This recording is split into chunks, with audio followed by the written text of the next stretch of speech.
पतितानां पावनेभ्यो श्री वैष्णवेभ्यो नमो नमः।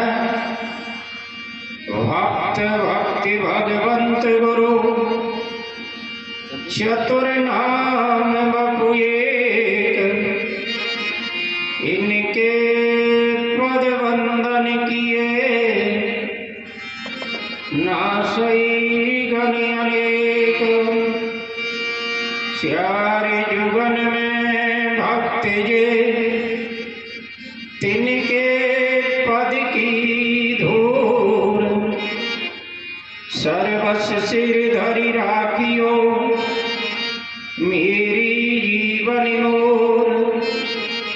काहू केवल जोग जग कुल करने की आस, भक्त नाम माला अगर उर्वशो नारायण दास। अखिल कोटि ब्रह्मांड नायक आनंद कंद परमानंद दीनानाथ भक्त वांछा कल्प करो। श्री सीताराम भगवान की असीम अनुकंपा से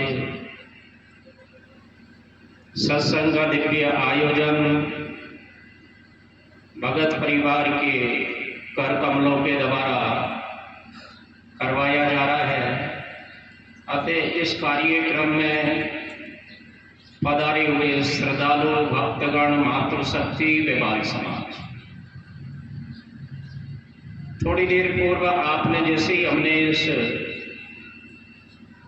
गृह में प्रवेश किया, गुरु वंदना आपने सुनी। गुरु क्या है? शब्द है। गुरु क्या है? समझ है। गुरु क्या है? इशारा है। गुरु क्या है? प्रकाश है। अगर शब्दों को समझ गए तो आपकी जो शरीर रूपी जो नौका मिली है वो डूबेगी नहीं, तर जाओगी। अगर गुरु शब्दों को समझे नहीं तो ये शरीर रूपी जो नौका अमन को मिली है ये भवसागर में गोता लगाएगी, डूबेगी। तो गुरु तो केवल इशारा करता है, संकेत करता है। और गुरु शब्द की महिमा तो क्या बताई जाए, क्योंकि गुरु को सर्वोपरि क्यों रखा? इसलिए रखा कि गुरु गोविंद को दिखाता। और जब गोविंद को देख लिया, गुरु एक ऐसा तत्व है जिसने जगत में अपने जीवन को जिया है। उसने बेटे भी देखे हैं, बेटी भी देखी है, संसार भी देखा है और संसार की माया को छुआ है, संसार की माया का रस भी लिया है। पर संग में परमात्मा की भक्ति करके उसने परमात्मा तत्व से अपना मिलन किया। कहने का मतलब दोनों हाथों में लड्डू है। जगत को भी जिया है और परमात्मा को भी जिया है। इसलिए गुरु शब्द वो होता है, गुरु तत्व वो होता है, वो आपकी भाषा को समझ सकता है, क्योंकि आपकी भाषा को भगवान क्या समझे, पर गुरु समझाता है। और समझाने के बाद में अब गुरु क्या करेगा? जब आपका जगत के साथ संबंध विच्छेद होएगा तो वो आपको धक्का दे देगा और किसके साथ मिलन करवा देगा? गोविंद के साथ। तभी तो कहा कि गुरु गोविंद दो खड़े काके लागू पाए, और बलिहारी गुरु आपनो तो गोविंद दियो लखा है। हम गुरु नहीं, गुरु तो वो है जो गोविंद को मिला। अब आपको किसी को गोविंद के दर्शन हुए तो बता दो, तो कहीं का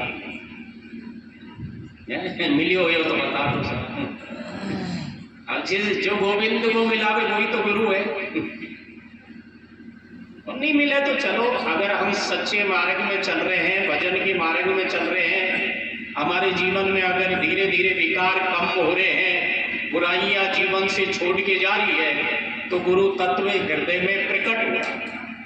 ये दूसरे नंबर की बात है। इसलिए गुरु महाराज जी के चरण कमलों में तो अपन वंदना करते ही है। रामायण में एक चौपाई आती कि मात पिता गुरु प्रभु की वाणी और बिने के विचार करिए शुभ जानी। माँ की और पिता की गुरु की वाणी पे विचार नहीं करना चाहिए। अगर विचार कर लिया तो फिर न तो वो माँ का भगत है, न पिता का भगत है और न गुरु का भगत है।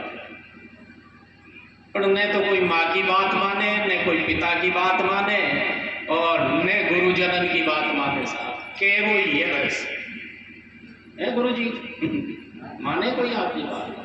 दगवाड़ा में माने तो कोई दिक्कत। हमने तो देखे हैं बहुत ही कम है। भगवान राम जरूर है। तभी तो कहा कि सुन जननी सोई सुत बड़ भागी और जो पितु मात बचन अनुराग। भाई वो भी ये काम नहीं और दुनिया में कुछ भी काम कर ले। मंच में जब बैठो तो मोबाइल अटेंड मत करो थोड़ी देर के, क्योंकि आप ही जगत को जब ज्ञान दे रहे हैं और ज्ञानी ही जब बैंगन खा को खाएंगे तो ये तो आपकी जिम्मेदारी है। कहीं भी आप कार्यक्रम दे भाई पहले इसका विशेष ध्यान रखा, नहीं तो समाज ही जब दिशाहीन हो जाएगा, अपन दिशाहीन होते तो समाज दिशाहीन है। इसलिए धन्यवाद आप लोगों को। तो मात पिता गुरु प्रभु की वाणी विनय विचार करिए शुभ जानी। पर यहाँ एक भगवान राम ऐसे बेटे हुए जिन्होंने माता पिता के वचनों का पालन किया, इसलिए उसको मर्यादा पुरुषोत्तम राम कहा है। विचार नहीं किया। 14 साल का वनवास था भाई, और वन में कंदमूल फल, जाड़ा अलग, गर्मी अलग, और सांप और बिच्छू डोले, नींद भी गुना, और माचरण के कारण तो बड़ी दुर्दशा हो जाए।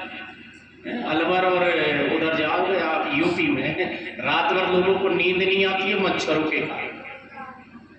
और हनुमान जी को तो मच्छर का रूप बना के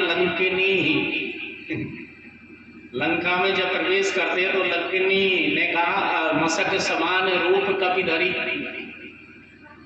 तो शायद त्रेता में भी थे। तो मेरा आप लोगों से निवेदन है, फिर भी बिना विचार करके राम जी ने माता पिता के वचनों का पालन किया। अगर आपके हृदय में सामर्थ्य है तो मैं उस परिवार को धन्यवाद देता हूँ जो माता पिता और गुरुजनों का पालन करते हैं। यह कठिन, मैं भी बोल रही हूँ, पर मैं भी मौका पे गुरु को टाटा झाकी कर जाऊंगा। ये तो हो गया नहीं, परोपदेश कुशल बहुत थे। अब देखो नहीं कि एकलव्य ने केवल गुरु की भी मिट्टी की मूर्ति पे ही तो श्रद्धा करी, और श्रद्धा का फल ये है कि कोई कुत्ता आता भूख रहा है और बाणों का प्रहार उस युक्ति से किया कि मुंह भर गया, चोट नहीं लगी, नहीं तो जिह्वा में चोट लगी, किसी भी अंग में चोट नहीं लगी। दौड़ा दौड़ा गुरुवर द्रोणाचार्य और अर्जुन के निकट पहुंचा। अर्जुन ने गुरुदेव से प्रसन्न किया, आप कह रहा कि दुनिया में आपसे सर्वश्रेष्ठ धनुर्धर कोई नहीं है, पर जब इसको मैं देख रहा हूं मैं इसके आगे कुछ भी नहीं हूं। गुरुवर द्रोणाचार्य ने कहा कि इसके तो दर्शन करने चाहिए, चले। तो उन्होंने अपने गुरु की मूर्ति जो मिट्टी की बना रखी थी उसको छोड़ के आज गुरु सामने ही प्रकट हो गए, दर्शन किए। कहा कि आप किसके शिष्य, कि आपका ही हूं। जब सुनिए मैंने तो आपको बनाया नहीं, पर भीतरी श्रद्धा काम करती है। गीता में लिखा नहीं, पहले श्रद्धावान लगते ज्ञान, पढ़िए गीता। और रामायण में लिखा श्रद्धा विश्वास रूपिणो, श्रद्धा पार्वती है, विश्वास शिव है, और शिव है सद्गुरु। अगर विश्वास हृदय में आ गया तो काम बन जाएगा। क्योंकि जब बाढ़ कटावे नाई की दुकान पे जावे तो कतनी लगे कि नहीं लगे, फिर भी आपको विश्वास है कि मेरी हजामत करेगा, जो भी करेगा। पर राम जी पर आपका विश्वास खुलता है। अगर राम पे विश्वास कर ले तो नैया पार हो। तो भगवान राम के श्री चरणों में हम कोटि कोटि नमन करते हैं, क्योंकि राम ने मर्यादा का पालन किया है। रामायण आप लोग पठन पाठन भी करते हैं, पर राम जैसा यदि जीवन बनता है तो नौका तो पार होगी। दिक्कत यह है कि राम कोई बनना नहीं चाहता है, और जब तक राम नहीं बनोगे तब तक भविष्य तरना बड़ा भारी कठिन है। क्योंकि जब ही नाम हृदय धरियो, तुलसी ने ये कह दिया राम नहीं बनो तो राम का नाम हृदय में रख लो। पर हृदय में तो अहंकार रख में लो कि नहीं रख लो, या कोई बेटो होगा या कोई बेटी होगी या कोई न कोई भीतर रख में लो। अब जैसे आपने अभी भोजन किया, अब भोजन किया, अब उल्टी आएगी जो है वही तो उगलोगे। बाजरा की रोटी खाई तो बाजरो ही, कड़ी पकोड़ा खाया तो कड़ी पकोड़ा ही उगलोगे। तो हृदय में जो आपने रख रखा नहीं, एक जन्म से नहीं अनेक जन्मों से बोलोगे तो वही बोलोगे, जो है वही तो बोलोगे। अब आपके हृदय में अगर राम का नाम होता, हृदय में राम होता, तो कौन बोलता? राम ही तो बोलता कि नहीं बोलता। अब हृदय में तो साहब, अब आपने देखा होगा कुंभकर्ण जब युद्ध करने आया था, रावण जब राम से युद्ध करने जाता तो सेना लेके जा रहा है कि नहीं जाता? कुंभकर्ण कोई गुलेर कुंगी हो, कुंभकर्ण का मतलब होता है अहंकार।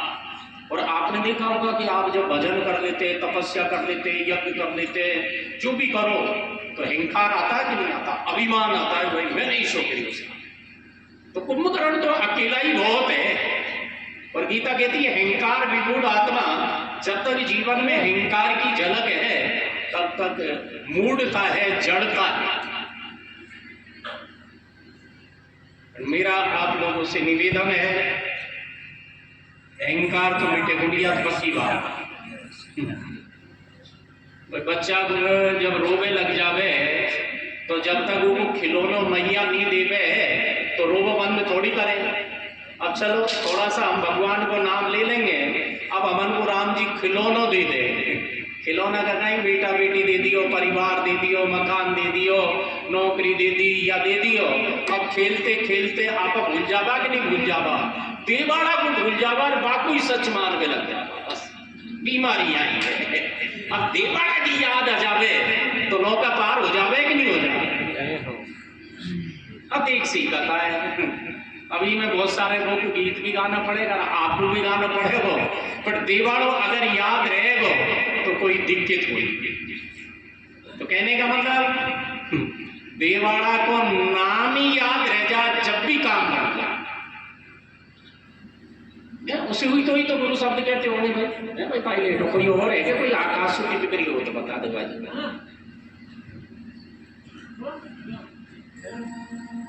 बोल श्री सीताराम भगवान की जय हो।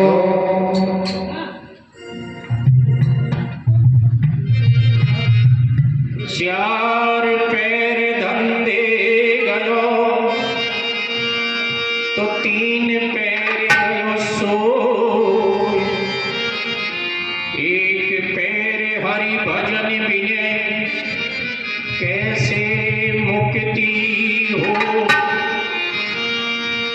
उज्जल पहने कापड़ा तो पान सुपारी खाए, कबीरा हरि भक्ति बिने तो बाता यमपुर जाए।